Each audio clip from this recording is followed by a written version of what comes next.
ನಾನು ಇವತ್ತು ಸಿಂಚಣಿಗೆ ಹೋಗಿದ್ದೆ, ರಾಯಚೂರಿಂದ ಆಚೆ. ಅದು ಯಾದಗಿರಿ ಮತ್ತು ರಾಯಚೂರು ಬಾರ್ಡರ್ನಲ್ಲಿದೆ. ಅಲ್ಲಿಂದ ನೇರವಾಗಿ ಇಲ್ಲಿಗೆ ಬಂದಿದ್ದೀನಿ.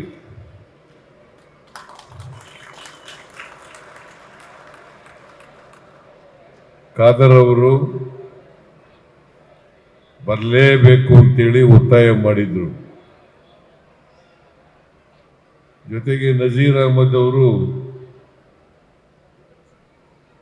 ಏರ್ಪೋರ್ಟ್ಗೆ ಬಂದ್ಬಿಟ್ಟಿದ್ರು ಕರ್ಕೊಂಡ್ಬರ್ಲಿಕ್ಕೆ. ಹಾಗಾಗಿ ನಾನು ತಪ್ಪಿಸ್ಕೊಳ್ಳಲಿಕ್ಕೆ ಸಾಧ್ಯನೇ ಆಗದೆ ಹೋಯ್ತು. ನಾಳೆ ಅಸೆಂಬ್ಲಿ ಇದೆ. ಅಸೆಂಬ್ಲಿನಲ್ಲಿ ನಾನೇ ಉತ್ತರ ಕೊಡಬೇಕು.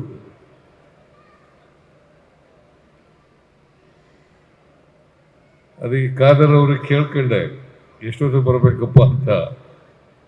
12 ಗಂಟೆ ಬಂದರೆ ಸಾಕು ಅಂತ ಹೇಳಿದ್ದಾರೆ. ನಾನು 12 ಗಂಟೆಗೆ ಹೋಗ್ತೀನಿ.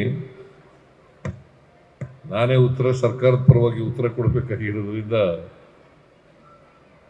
ತಯಾರಿ ಆಗಬೇಕು. ಇಲ್ಲಿವರೆಗೂ ತಯಾರಿ ಆಗಿಲ್ಲ. ನೀವು ಬ್ಯಾರಿಗಳೆಲ್ಲ ದಕ್ಷಿಣ ಕನ್ನಡ ಜಿಲ್ಲೆಯಲ್ಲಿ ವಾಸ ಮಾಡಿ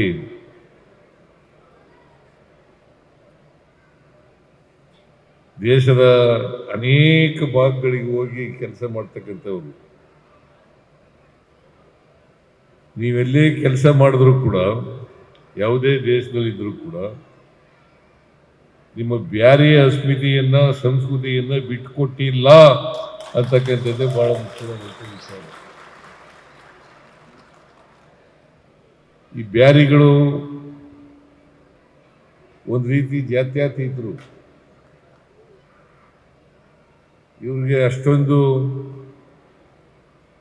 ಜಾತಿ ವ್ಯಾಮೋಹ ಆಗಲಿ, ಧರ್ಮದ ವ್ಯಾಮೋಹ ಆಗಲಿ ಇಲ್ಲ ಅಂತಕ್ಕಂಥದ್ದನ್ನೇ ಹೇಳಲಿಕ್ಕೆ ಬಯಸ್ತಾ ಇದ್ದೇನೆ. ಈಗ ಬಾವ ಅವರು ಹೇಳ್ತಾ ಇದ್ರು, ಬೆಸ್ತರ ಜೊತೆ ಇದ್ರೆ ಮೀನುಗಾರರಾಗೇ ಇರ್ತಾರೆ, ಕೊಂಕಣಿಗಳ ಜೊತೆ ಇದ್ರೆ ಕೊಂಕಣಿಗಳಾಗೇ ಇರ್ತಾರೆ, ಬಂಟ್ರಗಳ ಜೊತೆ ಇದ್ರೆ ಬಂಟ್ರಗಳ ಜೊತೆ ರೈತರಾಗೇ ಇರ್ತಾರೆ.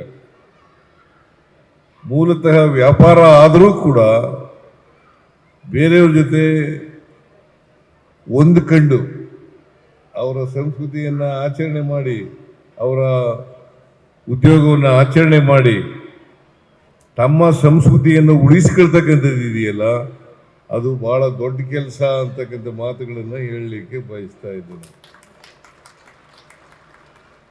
ಮೂಲತಃ ಬ್ಯಾರಿಗಳು, ವ್ಯಾಪಾರಿಗಳು ಎಲ್ಲ ಕಡೆ ಹೋಗಿ ಕೆಲಸ ಮಾಡ್ತಾರೆ. ಬಹಳ ಸಂತೋಷದ ವಿಚಾರ ಏನಪ್ಪ ಅಂತಂದ್ರೆ, ಹೆಣ್ಮಕ್ಳಿಗೆ ಹೆಚ್ಚು ಓದಿಸ್ತಕ್ಕಂಥದ್ದು ಇದೆಯಲ್ಲ, ಅದು ಒಳ್ಳೆ ಬೆಳವಣಿಗೆ ಅಂತಕ್ಕಂಥ ಮಾತುಗಳನ್ನು ಹೇಳಲಿಕ್ಕೆ ಬಯಸ್ತಾ ಇದ್ದೇನೆ.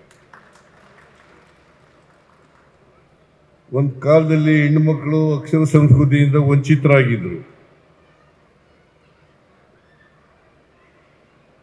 ಅದರಿಂದ ಹೆಣ್ಮಕ್ಳು ಸಂಖ್ಯೆಯಲ್ಲಿ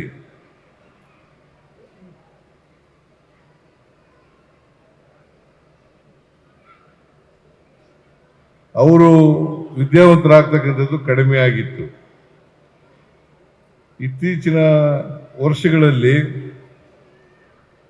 ಹೆಣ್ಮಕ್ಳಿಗೆ ವಿದ್ಯೆಯನ್ನ ಕೊಡ್ತಕ್ಕಂಥ ಕೆಲಸ ಬ್ಯಾರಿಗಳು ಮಾಡ್ತಾ ಇದ್ದಾರೆ ಅಂತಕ್ಕಂಥ ಮಾತುಗಳನ್ನ ಹೇಳಲಿಕ್ಕೆ ಬಯಸ್ತಾ ಇದ್ದೇನೆ. ಅದು ಅತ್ಯಂತ ಒಳ್ಳೆಯ ಬೆಳವಣಿಗೆ. ಯಾಕಂತಂದ್ರೆ ಲಿಂಗ ತಾರತಮ್ಯ ಹೋಗ್ಬೇಕು. ಲಿಂಗ ತಾರತಮ್ಯ ಹೋಗ್ಬೇಕಾದ್ರೆ ಪುರುಷರು ಮತ್ತು ಮಹಿಳೆಯರು ಎರಡೂ ಕೂಡ ವಿದ್ಯಾವಂತರಾದಾಗ ಮಾತ್ರ ಲಿಂಗ ತಾರತಮ್ಯ ಹೋಗ್ಲಿಕ್ಕೆ ಸಾಧ್ಯ ಆಗ್ತದೆ. ಇದನ್ನ ನೀವು ಮಾಡ್ತಾ ಇರ್ತಕ್ಕಂಥದ್ದು ಉತ್ತಮವಾದಂಥ ಬೆಳವಣಿಗೆ ಅಂತಕ್ಕಂಥ ಮಾತುಗಳನ್ನು ಹೇಳಲಿಕ್ಕೆ ಬಯಸ್ತಾ ಇದ್ದೇನೆ. ಆದರೆ ಒಂದು ಮಾತು ಜ್ಞಾಪಕ ಇಟ್ಕೋಬೇಕು, ನೀವು ಯಾರೇ ನಿಮ್ಮನ್ನ ವಿಭಾಗ ಮಾಡಲಿಕ್ಕೆ ಪ್ರಯತ್ನ ಮಾಡಿದ್ರು ಕೂಡ ನೀವು ಒಗ್ಗಟ್ಟಾಗಿರ್ತಕ್ಕಂಥ ಪ್ರಯತ್ನವನ್ನು ಮಾಡಲೇಬೇಕು.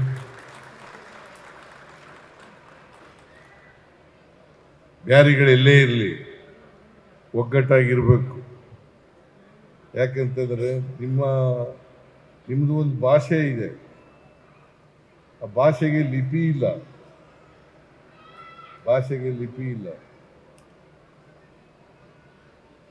ಆ ಲಿಪಿ ಈಗ ಅಕಾಡೆಮಿ ಅಧ್ಯಕ್ಷರಿದ್ದಾರೆ ಉಮರ್,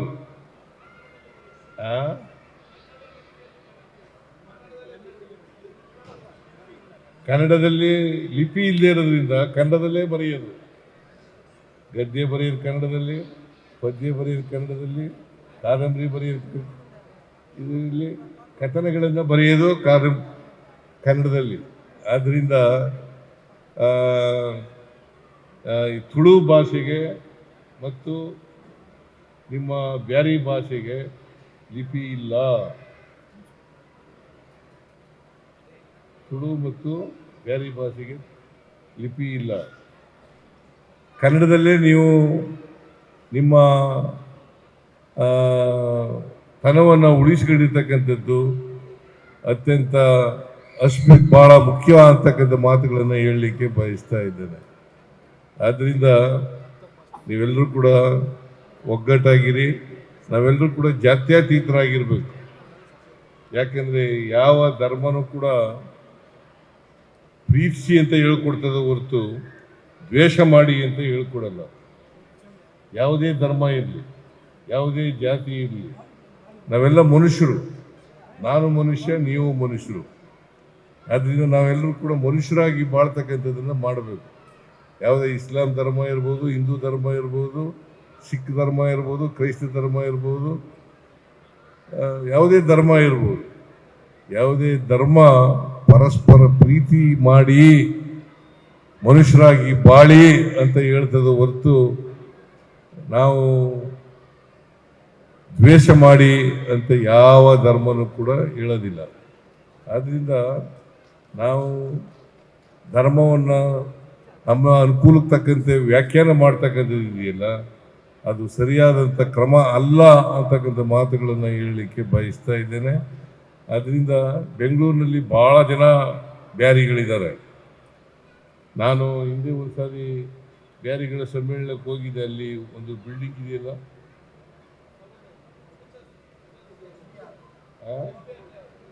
ಹೋಗಿದ್ದೀನಿದ್ದಾಗ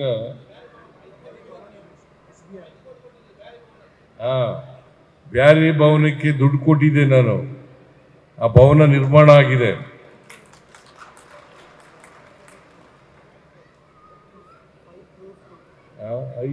₹5 ಕೋಟಿ ಕೊಟ್ಟಿದ್ದೆ. ಈಗಲೂ ಕೂಡ ನಿಮ್ಮ ಭಾಷೆ, ಸಂಸ್ಕೃತಿ, ಕಲೆ ಇವಕ್ಕೆ ನಮ್ಮ ಸರ್ಕಾರ ಸಹಾಯವನ್ನು, ಬೆಂಬಲವನ್ನು ಕೊಡ್ತದೆ ಅಂತಕ್ಕಂಥ ಮಾತುಗಳನ್ನು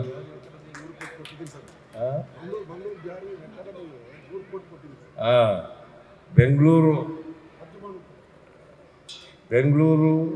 ಬ್ಯಾರಿ ಅಕಾಡೆಮಿಗೆ ಅಲ್ಲ, ಮಂಗಳೂರು ಬ್ಯಾರಿ ಅಕಾಡೆಮಿಗೆ ₹3 ಕೋಟಿ ಕೂಡ ಕೊಟ್ಟಿದ್ದೇನೆ.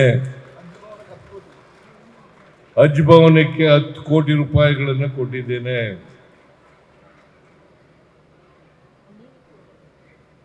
ಖಾದರ್ ಅವರು ನಿಮ್ಮ ಬ್ಯಾರಿಗೆ ಸೇರಿದವರು. ಅವರನ್ನ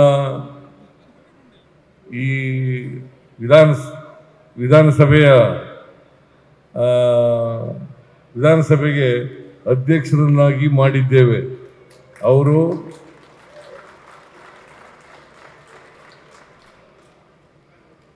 ಬಹಳ ನಿಷ್ಪಕ್ಷಪಾತವಾಗಿ ಅಧ್ಯಕ್ಷ ಸ್ಥಾನವನ್ನ, ಅದಕ್ಕೆ ಗೌರವ ತರ್ತಕ್ಕಂಥ ಕೆಲಸವನ್ನ ಮಾಡಿದ್ದಾರೆ ಅಂತಕ್ಕಂಥ ಮಾತುಗಳನ್ನು ಹೇಳಲಿಕ್ಕೆ ಬಯಸ್ತಾ ಇದ್ದೇನೆ. ಅದರಿಂದ ಇವತ್ತು ನೀವೆಲ್ಲರೂ ಕೂಡ ಸೇರಿದ್ದೀರಿ, ಊಟ ಮಾಡಿದ್ದೀರಿ, ಬೆಳಿಗ್ಗೆ ನಾನು 4 ಗಂಟೆಗೆ ನಿಮ್ಮ ಕಾರ್ಯಕ್ರಮ ಇತ್ತು, ಬರಬೇಕಾಗಿತ್ತು, ಆದರೆ ಬರೋಕ್ಕಾಗಲಿಲ್ಲ, ಕ್ಷಮಿಸಬೇಕು ಅಂತಕ್ಕಂಥ ಮಾತುಗಳನ್ನು ಹೇಳಿ ನಿಮ್ಮೆಲ್ಲರೂ ಕೂಡ ಒಂದೇ ಒಂದು ನಾನು ನಿಮ್ಗೆ ಹೇಳೋದು ಅಂತಂದರೆ, ನಿಮ್ಮ ಅಸ್ಮಿತೆಯನ್ನು ಮುಂದುವರಿಸ್ತಕ್ಕಂಥ ಕೆಲಸವನ್ನು ಮಾಡಿ. ನೀವು ಎಲ್ಲೇ ಇರಿ, ನಿಮ್ಮ ಅಸ್ಮಿತೆಯನ್ನು ಉಳಿಸ್ಕೊಂಡು ಹೋಗ್ತಕ್ಕಂಥ ಕೆಲಸವನ್ನು ಮಾಡಿ ಅಂತಕ್ಕಂಥ ಮಾತುಗಳನ್ನು ಈ ಸಂದರ್ಭದಲ್ಲಿ ಹೇಳಿ ನಿಮ್ಮೆಲ್ಲರಿಗೂ ಕೂಡ ಶುಭಾಶಯಗಳನ್ನು ಕೋರಿ ನನ್ನ ಮಾತುಗಳನ್ನು ಮುಗಿಸ್ತೇನೆ. ಜೈ ಹಿಂದ್, ಜೈ ಕರ್ನಾಟಕ, ಜೈ ಸಂವಿಧಾನ್. ನ್ಯೂಸ್ ಫಸ್ಟ್ ನಿರ್ಭೀತಿಯಿಂದ ನಿಮ್ಮ ಪರವಾಗಿ.